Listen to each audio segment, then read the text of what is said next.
मसीह में मेरे सब बहन भाइयों को जय मसीह की।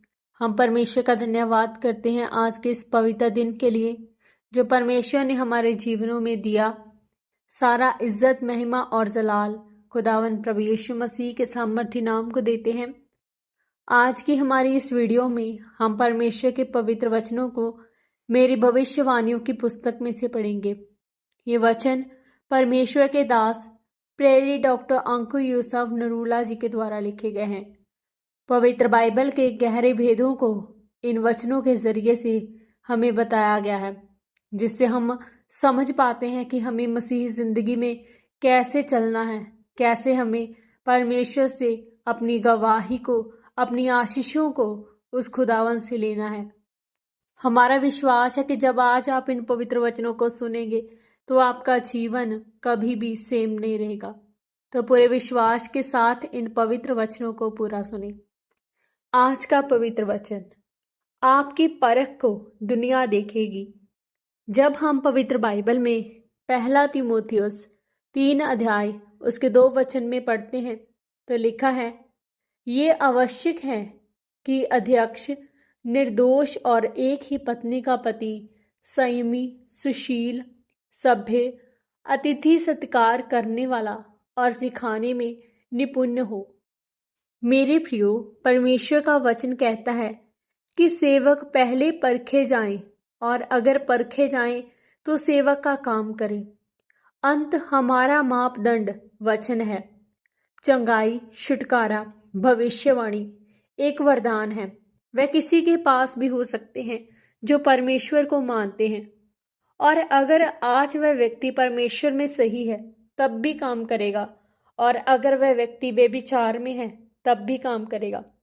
लेकिन वचन जो है वे एक ही है, उसका मापदंड कभी नहीं बदलता।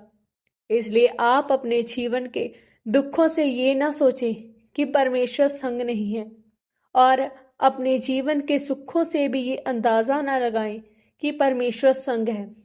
इस चीज से अंदाजा लगाएं कि परमेश्वर के वचन में आपके लिए क्या लिखा हुआ है, क्योंकि वचन आपको कभी धोखा नहीं देगा, बल्कि आपकी आंखें खोलकर रखेगा।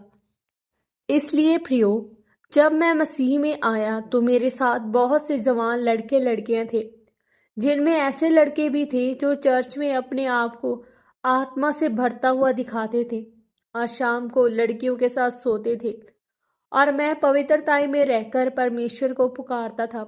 तब मुझ में और उनमें कोई परख नहीं था। लेकिन आज वह वही हैं और मैं उनसे लाख गुना बढ़ गया, क्योंकि आप वचन को धोखा नहीं दे सकते। एक समय ऐसा हो सकता है कि आप वचन पर चल रहे हों और आप में और पापी में कोई परख नहीं हो, लेकिन उस परख के बाद एक ऐसा समय आएगा कि उस परख को दुनिया देखेगी। इसलिए आपने बहुत सी गवाहियां देखी होंगी जो वचन को जानते थे, जैसे कि गॉड टीवी। जिस व्यक्ति ने शुरू किया था आज उसके पास गॉड टीवी नहीं है। उस व्यक्ति ने विश्वास से शुरू किया था, दुखों से शुरू किया था, प्रार्थना से शुरू किया था और आगे बढ़ा। लेकिन जब वह व्यक्ति व्यभिचार में गिर गया तब वह जान गया कि मैं इस कुर्सी के काबिल नहीं हूं। तब उसने छोड़ दिया और उसकी पत्नी भी नहीं संभाल पाई। लेकिन आज गॉड टीवी का मालिक कोई और व्यक्ति है। इसी तरह जब हम दाऊद के बारे में देखते हैं तो वह पवित्रताई में चला तो परमेश्वर ने उसे भेड़ बकरियों की चरवाही करने वाले से एक राजा बना दिया, और फिर जब उसने राजा बनने के बाद पाप किया तो उसे फिर से पहाड़ों पर भागना पड़ा और वहां उसे मुश्किलें सहने को मिली। क्योंकि जब शैतान ने किसी को नाश करना होता है तो वह पाप को उसके जीवन में प्रवेश कराता है, क्योंकि वह किसी को एकदम से नाश नहीं कर सकता। लेकिन जब किसी के जीवन में पाप प्रवेश करता है तो वह पाप एक समय आने पर नाश की ओर लेके जाता है।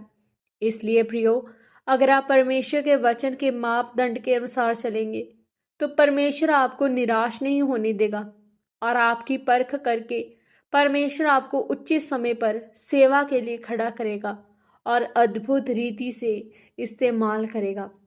आमीन। प्रार्थना। सर्वशक्तिमान परमेश्वर, इस वचन के लिए मैं आपका धन्यवाद करती हूँ। मेरे सामर्थ्य परमेश्वर, मैं आपकी उपस्थिति में होकर ये प्रार्थना करती हूँ कि आप मुझे पवित्रताई में, सच्चाई में, यानी आपके वचनों के मापदंड पर चलने का अनुग्रह दीजिए, ताकि मैं आपके परखे जाने पर निर्दोष निकलूं। प्रभु यीशु मसीह के पवित्र और सामर्थ्य नाम में हम मांगते हैं। आमीन, आमीन और आमीन। आज के इन पवित्र वचनों के पढ़े और सुने जाने के द्वारा और इन पर मनन करने के द्वारा परमेश्वर आप सबको बहुतायत से आशीषित करे। सबको जय मसीह की। God bless you all.